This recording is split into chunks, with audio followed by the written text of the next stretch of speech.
Hey guys, it's Rob from Radio Free Geek. Today we're diving into Loot Crate for July 2016. Loot Crate almost at this point needs no introduction, but if you're new to the game, it's a curated box every month based around a certain theme. This month's theme is futuristic. Past themes have been arena. I'm sorry, that's for Loot Gaming. But past themes have been dystopia, including items from Fallout. That's been superpowered, including items from like Batman, Superman, Wonder Woman. This one is futuristic, involving items from Rick and Morty, from Futurama, from I think Mega Man, and maybe Star Trek as well. I'm not too sure. I think this is, they usually have a trilogy of Loot Crates, which includes Loot Crate Classic, which is this one. Includes Loot Crate DX, which is the deluxe upgrade box. It's a little pricier, but you get hopefully better things in it. And I think that also includes Loot Pets this month as well, which is their dog themed subscription box. Sometimes it will reflect other boxes as well. They have a gaming and anime theme box, or gaming box and anime themed box as well. But it's really cool. Everything's based around a certain theme. You get a t-shirt in every box, as well as some other geeky goods for about $25 a month, including shipping. And let's see what's in this box. So the first thing you see when you open the box, besides everything, of course, is you have Loot Crates magazine. Every month, instead of giving you the usual kind of postcard that kind of just outlines everything you get, they have these tiny little magazines that have interviews and activities. This is a Rick and Morty coloring page. Just a little bit of everything about the stuff and the worlds that are in their boxes, and it's really neat. It's really neat. It's really nicely laid out. This is in almost every single one of Loot Crate's boxes. The one last month for Loot Gaming was interviewing people from Team Fortress 2 and Overwatch, and it was just really cool. It's always a really useful one. The one for Dystopia was interviewing, I think RoboCop and Fallout. It's really useful. I mean, obviously it's throwaway. You're not going to keep it forever, but it's pretty useful. It's nice toilet reading. The first big thing out of the box is this T-shirt.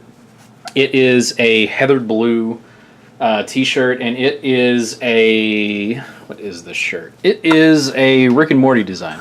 It shows a diagram for Rick's portal gun. If you guys are familiar with Rick and Morty in any frame of reference, it is... they get into trouble because Rick and Morty have this teleporter gun that they use to kind of escape and also get into trouble. And it's pretty cool. It's a little diagram of, like, if you were going to build your own, it's kind of laid out as a blueprint on this t-shirt. It's pretty cool. Even if you're not a Rick and Morty fan, it's still a pretty nerdy shirt. Wear it to a convention, wear it to get groceries. It's pretty cool. And I also like the blue, too. It's really rare. Whenever you get a t-shirt in a box, usually it's a solid color, like red or solid blue. It's really neat to have a heathered blue t-shirt. It's not something you see every day, so that's pretty cool. If you're not a Rick and Morty fan, I don't watch the show too much, but I like the shirt, so I'd wear it. If you know somebody who is a Rick and Morty fan, this is a really nice gift. Don't want to say holiday season is coming up because this year has gone by too fast anyway, but these are nice. If you don't like something in a box, this is a really good thing to. If you're going to a convention like Dragon Con, you can bring these to trade, or have gift ideas for people you know. So the next thing that's coming up is a Kid Robot Mega Man blind box. Looks like you can get any of Mega Man or Dr. Wily or any of the bosses from the Mega Man game in it. You can get what is his name? It's been too long. You can get regular classic blue Mega Man. So let's see what we have. And Kid Robot is really cool because they hire artists and different creatives and different licenses to do these little blind box things. Very similar to if you look at Funko and its mystery minis. It's a similar idea. I think Kid Robot may have been the first one. I'm not too sure. So looks like I got, actually hasn't got any accessories or anything. Looks like I got a red Mega Man. And this Mega Man is cool because he's kind of metallic. I don't know if that's a special version or if he is just kind of metallic anyway. But he's really cool. He's a classic. He's the classic kind of original Mega Man, not Mega Man X or any of the ones that came after him. But really cool. I think this is when he gets a fire upgrade after one of the first bosses that you can choose to fight in basically all the Mega Mans. So this is cool. This is about a 3-inch figure, and it's really well made, really nice solid vinyl or plastic. You can pose him in several kind of Mega Man-y ways. Mega Man's not that posable, even in the game, but this is really cool. I'm a Mega Man fan. I'm a Kid Robot fan. So this is going on a shelf somewhere. If you guys follow me on Instagram, you've seen some of the shelves that I displayed things on. He's definitely going somewhere in those shelves. So this is pretty cool. It's a nice throwback to, everything's turning 30 this month. Aliens is turning 30. Nintendo is re-releasing the NES because it's turning 30. Mega Man may be on that too, because it comes preloaded with digital games. He may be on that, which would be really cool. But that's a nice throwback. I remember playing him when I was a wee kid. Next thing we have is Futurama, the Planet Express ship from it's a Loot Crate exclusive, and it is from Quantum Mechanics, the Mini Master Vehicles. So this is kind of a partner or sequel set to their Q-Figs and some of the other things. These are the guys who also did the tuned replicas of some people from Star Wars and I believe Buffy and also Warehouse 13. So these guys are really cool. They've been in business for a long time. The packaging is really nice. It really fits the mindset of Futurama. They have a frog, the Hypno Frog from the show. QM may have done, but they made a big vinyl version of it, and it had similar kind of newspapery comic book packaging as well. So let's see what's in this. Let's see if the ship is anywhere near as good as the packaging. Let's see. So it comes in kind of this. It's falling apart, but it comes in the base and the ship come in different pieces. The base has the Futurama Planet Express logo and the Quantum Mechanics logo on it. It also has the Planet Express logo on the base. This is really nice. It's not metal or anything. It's plastic, but it is pretty nice. Pretty solid base. You don't have to worry about it falling off or collapsing anytime soon. What's really cool about the arm for the base is most of the time when you see these, they'll have slots like this that fits in the bottom. The top part, I don't know if you can see this, but the top part is actually a magnet, which is pretty cool. That's a nice win because you don't have to worry about this breaking off in your model or ruining it. It's if you want to show somebody the ship and it's like, hey, this is cool, check this out. Hang on. It's got these little wedges, but it's also taped. If you want to pull this off and say like, hey, come here, look at this. It has a magnet on the bottom, so you don't have to break your ship if you want to show somebody. If you want to display it, you just kind of do that. If you want to take it off, you just... Whoop. If you want to take it off, you just give it a light pull, and it comes right off. Be sure to hold the base when you do that, too. Let's see. Oh, it kind of slides in there, too. Anyway, don't pull on the base. So this is a really detailed, really nice Planet Express ship. It's not as detailed as Futurama's a cartoon show. It's as detailed as it can be, but it really nails the detail. This is a nice, solid piece of vinyl. This is really cool. This is almost a Loot Crate DX item, which is saying a lot because let me see if I can find it.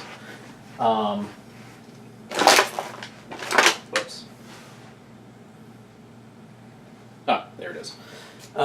That's actually saying a lot because we haven't seen this month's Loot Crate DX, so they hopefully have improved. But like I said, this is the Loot Crate Classic.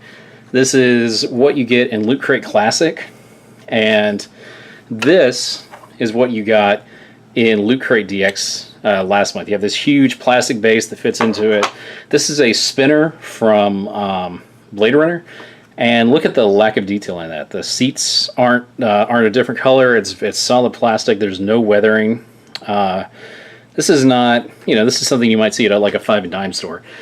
It's not really detailed. Not really something I would display very much. It doesn't look very good or very detailed. Of course, this is the thing that may have not cleared customs in time for it to be delivered last month. But this is what DX had, and this is what Loot Crate Classic has. So take notes, Loot Crate, because this is kind of the quality that we're expecting in Loot Crate DX because we're paying $50 for it.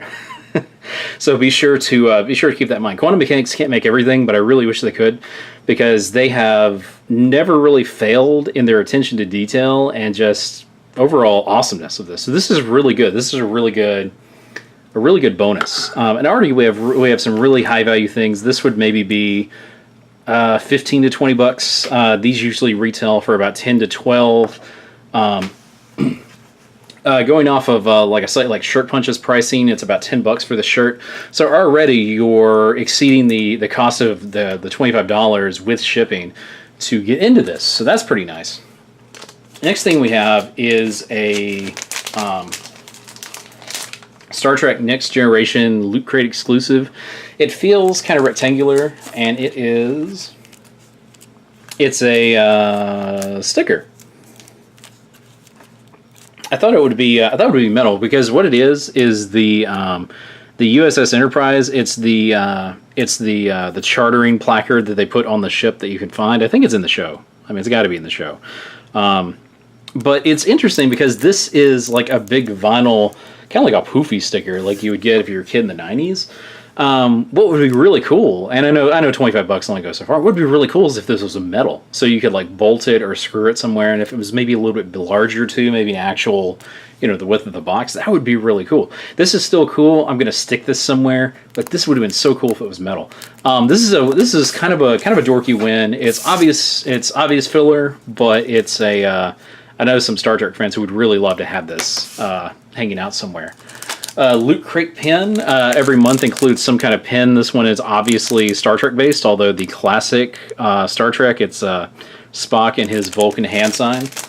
Now every one of these pins every month unlocks something new, and apparently this one's DLC is something to do with the Star Trek Online video game. So if you know somebody, I think it's an MMO, kind of like World of Warcraft, but obviously Star Trek based. If you or somebody you know plays Star Trek Online and you have this box, you can actually log in if you're an active subscriber and download. You can go to lootcrate.com pins, and you can actually download something. I'll open the magazine after this, and we'll find out what it is. Last but not least, we have a Loot Crate exclusive cover for 4001 AD. Which is written by Matt Kent, who is really awesome. Also, Clayton Crane and David Mack, who are legendary for their Valiant covers, Valiant comic issues. Let me punch this open and we'll take a look at it.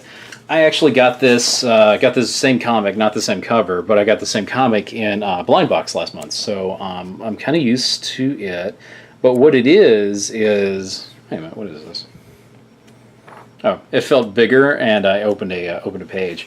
But what it is about the Valiant hero Rai, R-A-I, and about rebelling against basically the system that created him in a city called New Japan, because Father, as they call him, rebels and starts destroying chunks of New Japan to deal with rebels who's opposing basically his oppressive regime.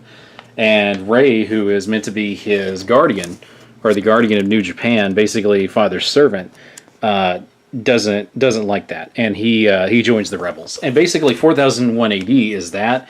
It's yet another of Valiant's really well produced event series. If you know nothing about Valiant comics or Ray or anybody in it, this is actually a self-contained like loop of comics. There's the mainstream 4001 AD comics, and there's also a couple of issues of Ray and I think Bloodshot and maybe even Eternal Warrior. So that is Loot Crate for July 2015. Like I said, you get the Futurama, the mini Futurama ship, the Planet Express ship, in really cool packaging from Quantum Mechanics. You get a Rick and Morty t-shirt. You get a Star Trek Enterprise sticker, label or a placard sticker from the USS Enterprise. From Next Generation. Stand up. You get the metallic red or whatever else is in the box. Kid Robot Mega Man. You get the Loot Crate pin that unlocks bonus stuff if you play Star Trek Online, or whatever the theme of the month is. Last month was Fallout Shelter, which I play, so I really got a kick out of that. And then you get the Loot Crate variant 4001 AD comic book. So you get a lot of stuff. I think this is well worth the $20 price of entry. But what do you think of it? Is it something that you would get? Is this something that you would get in the future? If you ran Loot Crate for a day, what theme would you like to see? What stuff would you put in it? As always, like, share, comment, subscribe, start a discussion or start a conversation on one of our social media channels. We'll be sure to reply. Hopefully we'll get other people involved. Share, subscribe, tell people about it. We always appreciate what people do. We appreciate new subscribers. And as always, we will catch you in the next video.